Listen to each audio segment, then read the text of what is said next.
have a little bit of a plan. Know what you're going to do, but just kind of run through your mind a little bit what you would do and how you would get things started, so that it's, because once it happens, especially if it happens in front of you like it often does, things happen very quickly, and you may not have time to make the plan at that point. Enchanted Sky Media.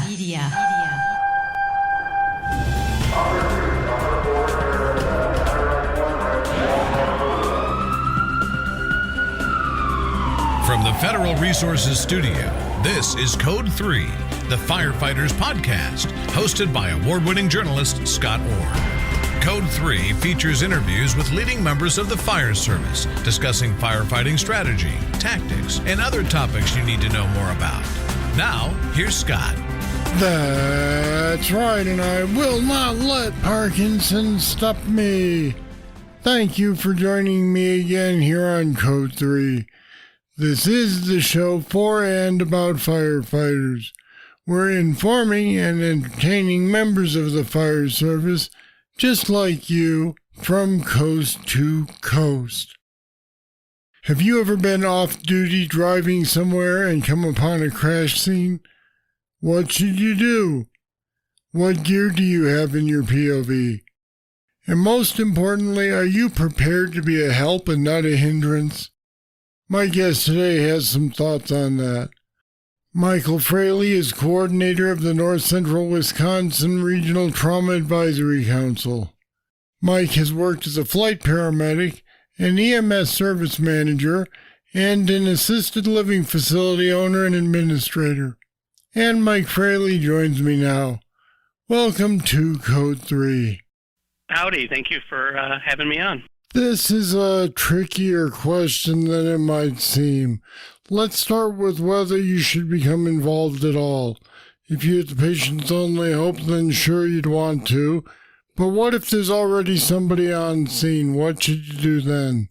Yeah, that's a good question to start with, because I've been a number of times already going past something, and there already seems to be plenty of help there.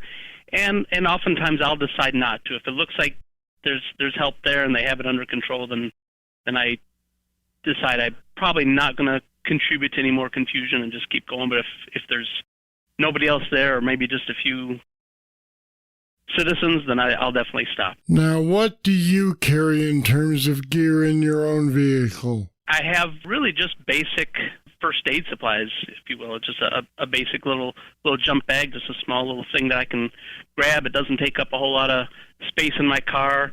There's no medications, nothing that's going to expire, nothing that's sensitive to the extremes of temperature that our vehicles see. But stuff that I can stop bleeding. I can assist with mouth to mask ventilation if someone's not breathing. Tourniquet, of course. Some triage tags, pen and paper to take some notes. Just like I said, just some real basic stuff. Gloves. But you don't carry any ALS supplies in your personal vehicle then, do you? No, that's something I thought about, and I know a lot of folks do, and if that works for them, that's great. But kind of my experience has been that you usually don't need them. Things happen pretty quickly, and by the time you do the assessment, the scene size up, make sure that the right help is on the way, do a little bit of a BLS care, then usually other help is on scene. Plus, there's certain issues of liability and medical direction for the advanced skills in my particular situation, my particular state. You do have to have a medical director's approval to do that stuff, and I'm not positive that if I was somewhere else in the state that my medical director would be able to cover me for that. So I chose not to. Let's talk about that for a moment. Paramedics usually work under a doctor at a hospital by standing orders. So does that mean that people who are generally under those standing orders can do everything they're equipped to do when they're off duty? Certainly, each situation can be a little bit different, and various medical directors may approach it differently. But I think the black and white of it would be that when you're in your service area, the area that's covered by the service that you work for and that your medical director is providing the orders for, and if you're considered to be on duty by that service, then you would be covered. And in a lot of places, including my place. If I was in my own town and I stopped to help with a call, my service would definitely consider me on duty, even if I wasn't scheduled and part of the responding crew. They'd cover me because it's part of the greater good and serving our community. But if I was 100 miles away in a whole different side of the state or different county, that's not covered by my service, I'm concerned that legally if I would be covered by those orders, because technically the medical director doesn't have authority over another services area. It sounds like if for some reason it's never come up, that you might want to ask before you get into the situation what the specific legalities are. Yeah, that'd be a great advice to somebody that want to do something like that. So what steps do you want to take if you say that you're first on the scene of a major motor vehicle crash? Well, first thing is figuring out where I'm going to put my vehicle. Kind of have to take a look at the scene and see what's the safest area where I'm going to be out of the way so that any other responders coming in, the fire apparatus, law enforcement, EMS units, I'm not going to block them. I'm also going to be, want to be in a position where I can then leave, when my duties are done and I've been relieved, I can get out of the way.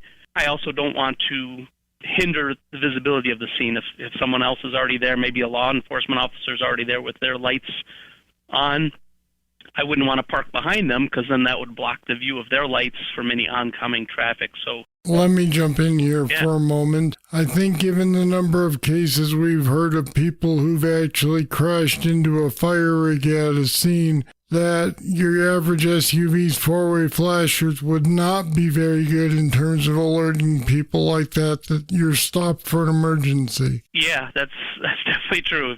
It's amazing what people don't see.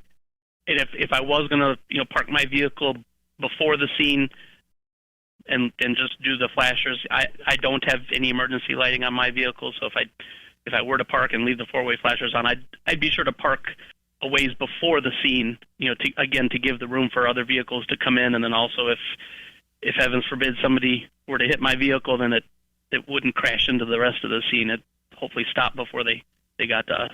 All right, so you figured out where to put your vehicle. What would you do next in this situation? Next would kind of be the second stage of scene safety would be looking at that crash scene and just seeing, all the stuff that we talk about as firefighters and EMS providers, other safety issues. Is there a concern of any fire? Is there fluids leaking?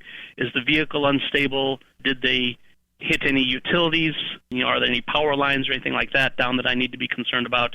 So just doing a quick scan of that scene to make sure that it's safe before I even get to the car or the first potential victim. Yeah, and at this point, you've got to consider that you should probably call 911.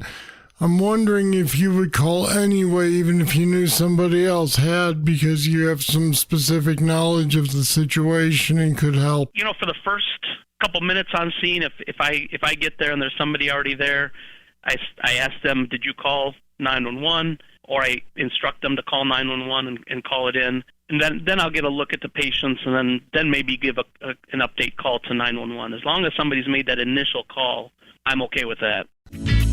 I'll be back with more right after this. Federal Resources is a mission-critical solutions provider with only one goal: to empower and prepare the first responder for any threat, at home or abroad, that they are called on to respond to. Your mission is to protect and defend. Our mission is to make sure you're equipped with the knowledge and training on response techniques to current threats.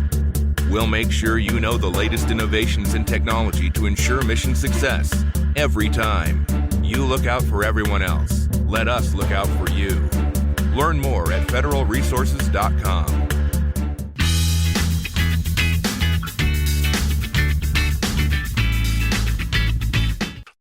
Are you able to start any sort of treatment at this point? What can you do? Yeah, my next step would be to just make a quick sweep through the, whatever vehicles were involved, or, if this wasn't a vehicle crash, if it was some sort of other incident, whatever the case may be, check through and find out how many victims there are and do a quick triage of those patients, using whatever triage system you like to use. in our trauma system up here in Wisconsin, we're encouraging people to move to the SALT triage algorithm. But whatever it takes, do some sort of sorting of the patients so you can kind of see what you got and what resources you need. If you have triage tags, that's great.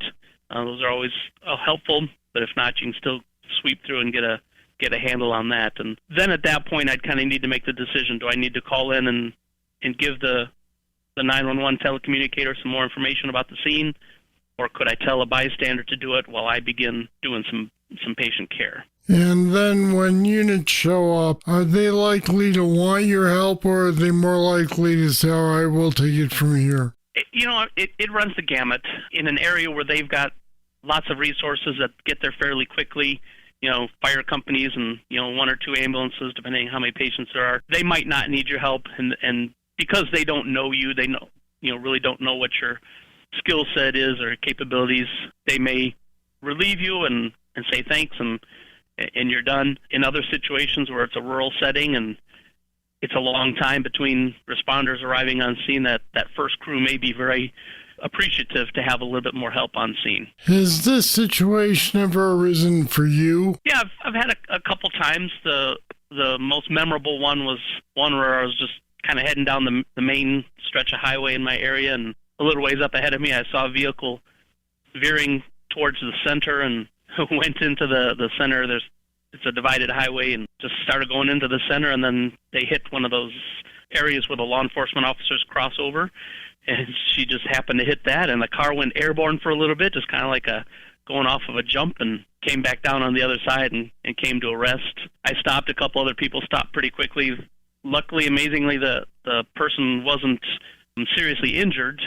She was having some sort of a medical issue that caused her to have an altered level of consciousness. That's why she veered off the road. And we actually had a little trouble because her car was completely locked and she wasn't following commands enough to unlock the doors for us. So our first couple minutes were spent just trying to get into the vehicle to see if she was injured.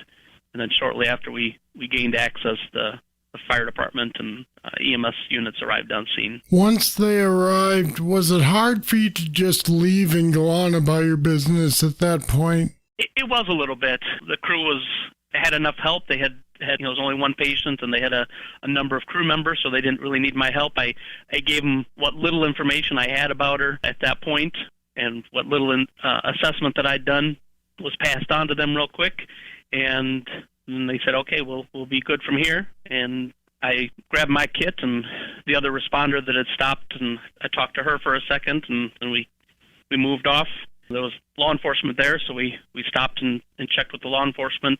They requested our name and contact information, and then we were done. It was a little bit tough because I was really curious as to what was the cause of her altered level of consciousness. I certainly had some thoughts about what it probably was, but would have loved to have known how she did and if she had any injuries, but I wasn't able to do that, and that's okay. And so you went on about your life not knowing what happened with your victim. Yep.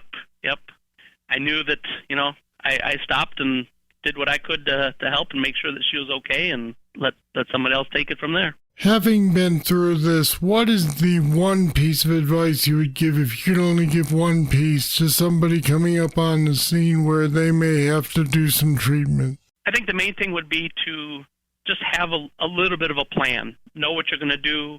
Have, at least some exam gloves handy, so you're not scrambling to look for those if the patient, has blood or whatever.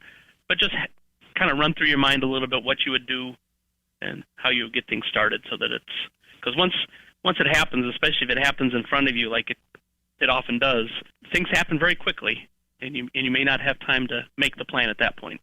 Good point. All right, Mike Fraley, thanks for talking with me today on Code 3. Thank you very much. And we've put some more information on what to do if you run across a medical emergency while off duty on our website at code3podcast.com/off-duty. All one word, off-duty. Check it out. Here comes your trivia question. What are the major effects of epinephrine? I'll have the answer right after this. Now's your chance to get your hands on Code 3 t-shirts, sweatshirts, and more. Show your support for the podcast that supports firefighters from coast to coast. Just go to code3podcast.com and click on the Code 3 store link. Or go to code3podcast.com/shop and tell the world that you're a Code 3 fan. Here's your trivia answer. Epinephrine is a bronchodilator and a vasoconstrictor. Alright, that's it. That's all for this edition of Code 3. Like to hear from you and what you think of the show. Just email me, scott@code3podcast.com. Thank you for listening. I'll be back next time with more, and I hope you join me. I'm Scott Orr, and until then, stay safe. Code 3 is made possible through the generous support of Federal Resources. Visit them at federalresources.com. This show is a production of Enchanted Sky Media. To contact us, get more information on today's show, or to subscribe to the podcast, go to code3podcast.com.